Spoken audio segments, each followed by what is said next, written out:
Coba kita lihat ya, ini roket. Roket diluncurkan lurus ke atas dari bumi dengan percepatan bersih ini. Jadi kalau roket ini, saya gambar sederhana aja ya, ini roket seperti pensil.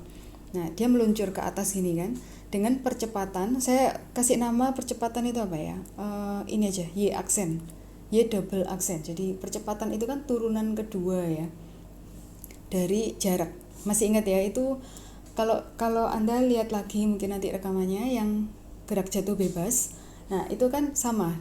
Bedanya apa? Gerak jatuh bebas itu ke arah bawah, kalau roket ke atas. Nah, bedanya begitu. Jadi percepatannya ini 7T meter per detik kuadrat. Kemudian sejak awal mesin sejak diluncurkan sampai mesin dimatikan. Mesin dimatikan itu setelah 10 detik ya. Nah, kemudian berapakah ketinggian yang dicapai oleh roket? Jadi saya melihat begini, roket ini bekerja naik ke atas ini dalam 2 tahap. Jadi ini tahap 1, ini dengan mesin. Kemudian tahap 2 ini sudah jalan sendiri. Jadi ini mesin sudah dimatikan, ini tanpa mesin. Nah, jadi kita nanti menghitungnya, kita akan 2 tahap perhitungan. Sabar ya. Memang PD ini harus sabar sih. Jadi kita mulai dengan saat dia pakai mesin dulu ya. Perhitungan pertama, saya kasih gini ya, 1. Dengan mesin, maka percepatan bersih, berarti percepatan yang benar-benar terjadi, itu adalah Y double aksen sama dengan 7T. Gini ya. Oke. Ada yang masih ingat minggu lalu? Kalau kita punya percepatan, kita bisa mencari kecepatannya. Laju lurusnya itu dengan cara mengintegralkan. Jadi Y aksen ini adalah kecepatan. Mungkin saya beri keterangan ya supaya lebih enak ya. Saya gini. Ini percepatan. Saya tulis gini aja supaya jelas ya. Ini pekerjaan pertama, ini percepatannya adalah ini. Kemudian kecepatannya turunan kedua, kemudian terhadap T, gini kan.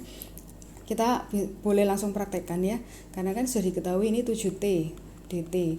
Jadi kalau kita integralkan 7 per 2 T kuadrat, kemudian ditambah konstanta. Konstantanya saya sebut C1, atau lebih baik lagi kalau Anda sebut ini kecepatan 0 gitu ya, Y0, Y aksen 0. Maksudnya kecepatan awal gitu. Nah, ketika baru dimulai, V0-nya itu adalah 0. Ya, di sini Y aksen kecepatan ketika detik 0 itu adalah 0. Jadi ini baru dimulai. Baru akan jalan. Nah, kalau begitu persamaannya menjadi Y aksen sama dengan 7 per 2 T kuadrat ditambah 0. Saya nggak usah tulis ya. Kita sudah punya Y aksen sekarang. Sekarang jaraknya ya. Jadi habis percepatan, kecepatan, kemudian yang ketiga ini adalah jarak. Jarak yang sudah ditempuh, atau boleh disebut ini ketinggian ya. Ketinggian yang sudah dicapai adalah, nah ini adalah Y, berarti ini integral dari Y aksen nanti dt. Kita masukkan, Y aksen tadi kita punya 7 per 2 T kuadrat gini kan. Berarti kalau kita integralkan 7 per 2 kali sepertiga T pangkat 3. Jangan lupa ditambah konstanta. Nah, konstantanya ini boleh ditulis C atau boleh juga ditulis ini, ketinggian awal. Jadi ketinggian itu Y, ketinggian awal itu Y0. Ketinggian awal Y0 itu kan 0. Karena apa? Karena masih di tanah ya kan. Jadi belum ada ketinggian. Nah, berarti kita akan mendapati Y persamaannya itu adalah 7 per 6 T pangkat 3 ditambah 0. Jadi kita berhenti sampai di sini. Itu adalah persamaan untuk ketinggian. Nah, sekarang roket ini jalan selama 10 detik. Nah, berarti ketinggiannya berapa setelah 10 detik itu? Berarti sekarang kita akan mencari ini ya, setelah 10 detik. Saya scroll dulu ke atas. Setelah 10 detik, berarti kan T sama dengan 10, maka ketinggiannya adalah 7 per 6 dikalikan 10 pangkat 3. Berarti itu kan 1000 ya. Jadi saya tulis gini aja, 7000 per 6. Nah, pada saat itu roket kan masih terus berjalan tuh untuk masuk ke tahap 2. Jadi kita perlu tahu kecepatan saat itu berapa ya. Jadi Y-nya kita tahu, Ini adalah ketinggian, kemudian kecepatannya adalah berarti Y aksen. Y aksen kita ambil dari yang atas tadi ya, ini kelihatan. Y aksennya itu adalah 7/2 T kuadrat, berarti kali 100. Nah, kalau ini nggak apa-apa, kita bisa langsung sederhanakan. 50 kali 7 berarti 350. Kalau mau pakai satuan boleh ya, ini meter per detik ya. Yang ini satuannya meter. Oke, nah di sini kita siap-siap untuk masuk ke tahap kedua ya. Kita akan pakai data ini untuk masuk ke tahap kedua ketika dia sudah bergerak tanpa mesin. Nah, saya masukkan di sini sebelah kanan. Sekarang bergerak tanpa mesin dengan ketinggian awal, jadi saya masukkan Y0 sudah ada, kemudian kecepatan awal Y aksen 0. Nih ya, saya masukkan data yang tadi 350 dan 7000/6. Pada saat kedua ini karena sudah tidak ada mesin tapi dia masih jalan, jadi kira-kira apa? Perjalanannya apakah lebih cepat atau lebih lambat? Nah, kita harus ingat di sini ada namanya tarikan gravitasi ya kan. Berarti dia akan melambat. Jadi yang tadinya ada percepatan, tambah cepat, begitu mesin dimatikan, dia akan makin pelan. Nah, berarti dia punya namanya akselerasi, jadi percepatan, saya tulis lagi seperti tadi. Jadi prosesnya sama persis ya. Kita mulai dengan percepatan dulu. Itu adalah Y double aksen. Itu kita pakai percepatan gravitasi. Anda boleh pakai angkanya langsung minus 9,8 atau mau pakai G. Seperti yang lalu kita pakai G kan. Itu juga enggak apa-apa, enggak masalah. Jadi ini saya anggap 9,8 meter per detik kuadrat.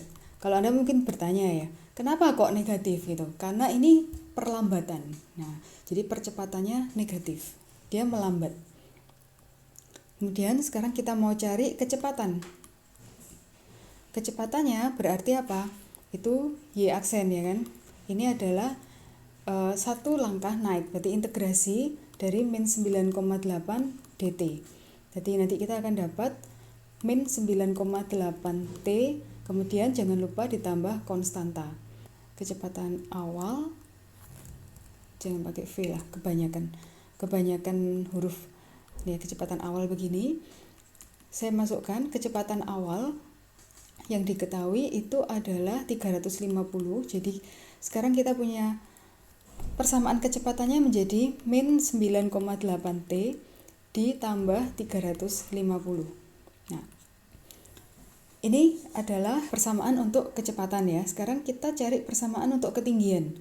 Jadi ketinggian itu adalah Y sama dengan integral dari Y aksen ya.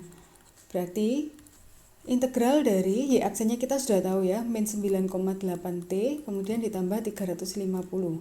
Masih ada dt, kita integralkan sekarang. Min 9,8 berarti per 2 T kuadrat, kemudian ini 350 T, terus ditambah konstanta, berarti kan ketinggian awal ya, saya anggap Y0. Nah, Y0 tadi kita sudah punya, kita masukkan saja. Ini 4,9 T kuadrat ditambah 350 T, kemudian ditambah ketinggian awal. Ketinggian awal tadi yang 7000 dibagi 6 ya. Oke. Sampai di situ. Kalau ada yang mau bertanya silakan ya. Saya sengaja kasih jeda gitu sambil saya tarik nafas. Nah, sekarang yang ditanyakan, ketinggiannya berapa ketika roket itu sudah selesai ya, sudah berhenti. Nah, ketika berhenti, saya kasih garis saja gini. Ketika berhenti artinya apa? Kecepatannya kan sudah habis ya. Berhenti berarti Y aksen saat itu adalah 0. Jadi kalau kita masukkan kembali, Y aksen itu min 9,8 T ditambah 350. Nah, saat 0 berarti kita masukkan di sini 0 min 9,8 T ditambah 350, berarti T itu adalah 350 dibagi 9,8. Nggak usah saya tulis sekarang, saya lanjutkan hitungan dulu ya. Ketika berhenti, nah kecepatannya dalam kondisi seperti ini dan ketinggiannya dalam kondisi seperti ini.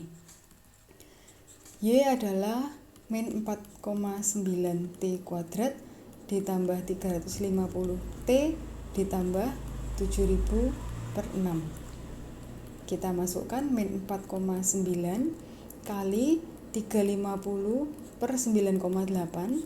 Ini dikuadratkan, terus 350 dikalikan T, jadi 350 lagi 9,8 ditambah 7.000 per 6. Ini hasilnya adalah 7.416.